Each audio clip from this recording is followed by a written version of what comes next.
Double check. And you're against Adam Staunton, please.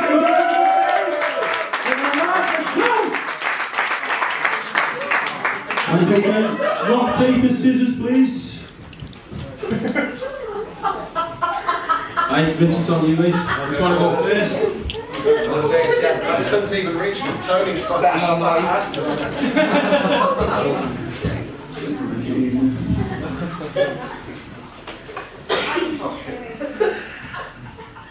Hold it down, please. Thank you.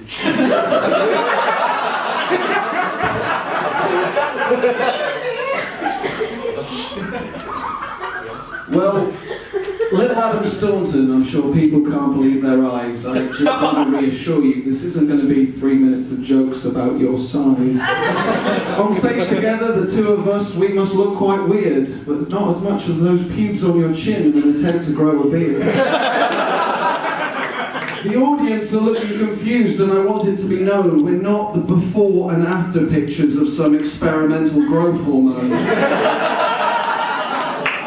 Now, in terms of Scouse comics, the others consider him a fool, because Adam actually travels to gigs outside of Liverpool. I don't know why you bother, Adam, it must get rather dull, having 10 minutes of material about Birkenhead and Norris Green dye in places like Birmingham and Hull.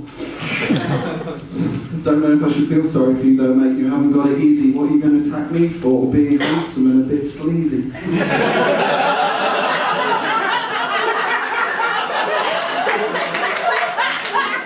Oh, look at Richard, he's tall and posh and drenched in gash.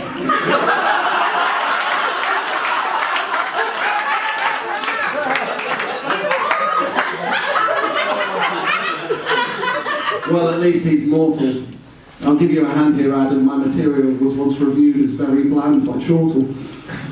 Although your reviews always describe you as diminutive, or words for little with which they can match you, which is unfair because really it's your jokes that are lacking in stature. He's funnier online, so I'll give his Facebook a plug, repeatedly saying gotta go fast or talking like a ghetto thug. But I've found his darkest online secret and the one he's carefully hid. You see, Adam here is the mastermind behind Adam Rowe Lid.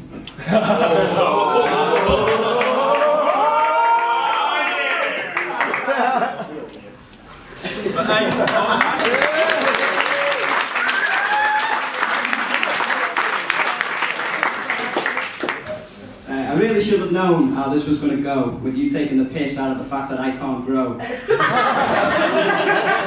Because you might think it's big to laugh at my lack of growth, but you do comedy and acting and you fucking shit at both.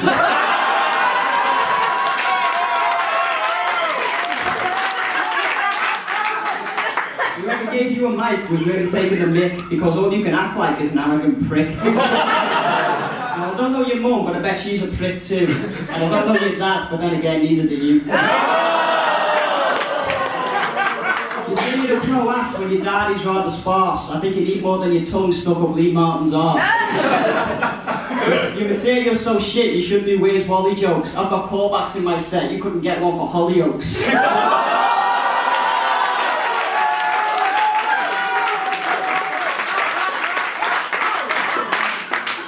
It's hard times at work and sometimes you feel helpless, but at least I reach off my parents and not somebody else's. I'm not selfish enough to let my girlfriend pay the bills. I go out for auditions while she shops at No Frills. You can't afford food, that's why you've always got an appetite. You can't afford a razor, that's why you look like a hermaphrodite. You've got basic cable, you can't even afford satellite. And when you do get a script, you have to read it by candlelight. Now, between you and me, there couldn't be more of a contrast. I did weekends at the Preston Frog, you did a podcast. Now, I know they gave you one weekend and you weren't going to opt out, but you know you only got it because John Cooper dropped out. On the list of people they asked, you were probably 4th or 5th, and even then you only got it because the company needed a lift.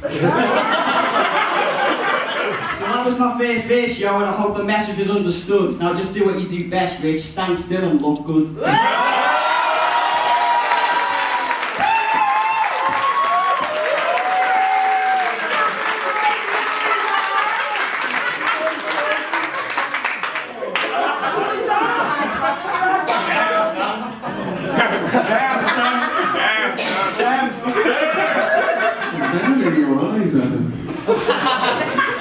Okay, Adam, the gloves are off. It's time to bring up some personal shit. Like the fact that when your girlfriend gave her first blowjob, you were still a baby sucking on your mother's tit.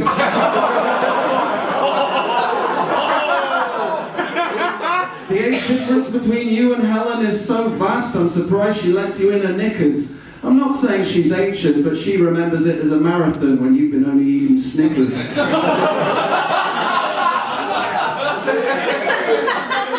You keep getting mistaken for her child. At gigs, at church, she's told me stories. We've got good banter. Like the time last Christmas when they thought she was your mum, and so you were given some sweeties by Santa.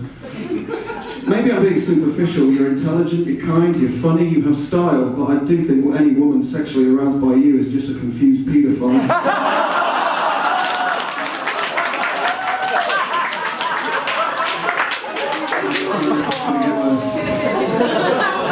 Although if Operation Nutri get her, please don't blame me for casting some type of hex. Besides, I know you won't be lonely. I hear her mother always likes to take care of her ex. Her boyfriend before you is now married to her mum. I've kept that fact on file. I've always wanted to know why that is not the bit in your act where you say, so far, so Jeremy Kyle. You and me never exchanged notes, because I know this lad, and his thoughts aren't so pure. I look in his eyes and I see that he thinks, well, I've had this family's cheddar cheese, but now I'd like to sample some of the extra mature.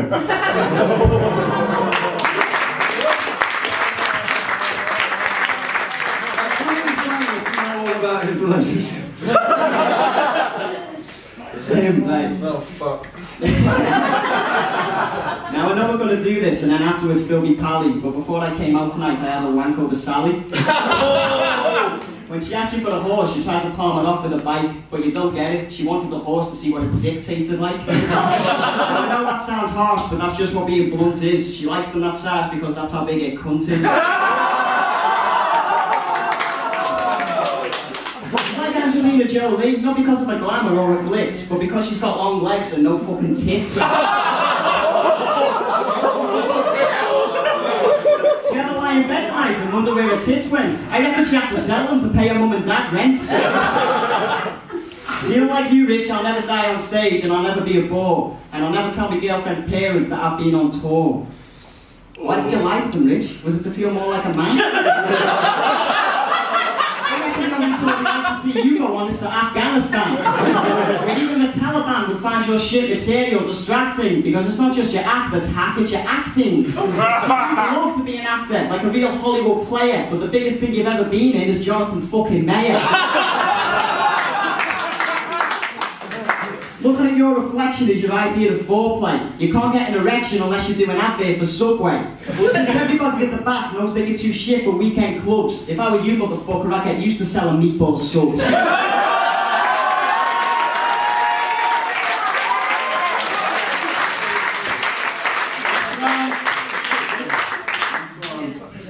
Alright, before I leave this battle, there's one more story from your dearest Helen I'd like to share. About the time she ran into the bedroom, jumped in bed and stripped herself bare. She leapt in bed and cried, "Adam, come and ravish me!" And this is how she told it. That Adam's OCD wouldn't let him join her till he slowly removed all his clothes and left them on a chair neatly folded. I can't understand it, Adam. There's a beautiful woman naked in your bed. Why on earth would you do this? I think your problem is you spent far too long working in menswear at John Lewis. Thing is, I'm prepared to admit that I think Adam's the better comic in this house, but if you win this rap battle, the only reason will be because of the fact that you are Scouse. Home field advantage, my friend, here in the city of the bird that is liver. The only problem is your funniest lines and your funniest rhymes were all written by Tony Carroll for a £5. And I'd like to thank Helen for allowing me to say all this and dishing all this dirt. In fact, she went a step further and earlier gave me Adam's favourite shirt.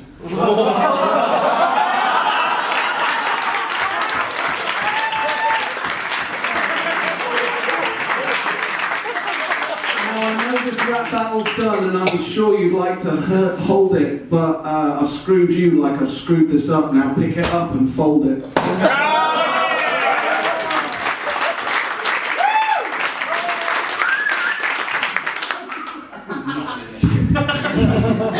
You'd like to present yourself as someone who knows how to treat a lady, but I'm not the only comic who finds that a little bit shady. Like that time you tried to jump in the shower with Fame Brady. Now, I'm not exaggerating and I'm not using sarcasm, but you only give a shit about women until you've had an orgasm.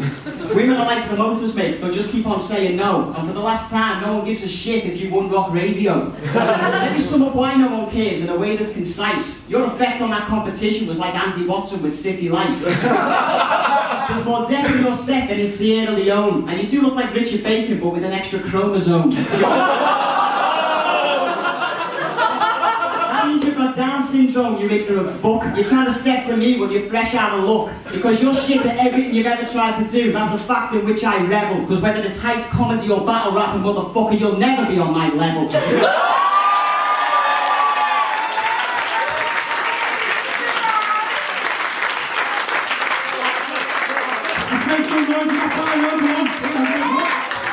Right, okay. Adam, if you think Adam won,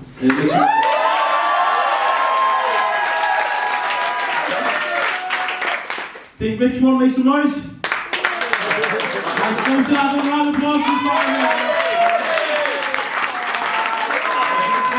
Right, okay, we're on the place, we'll be back about 15 minutes time. Round of applause for everyone who's just been on.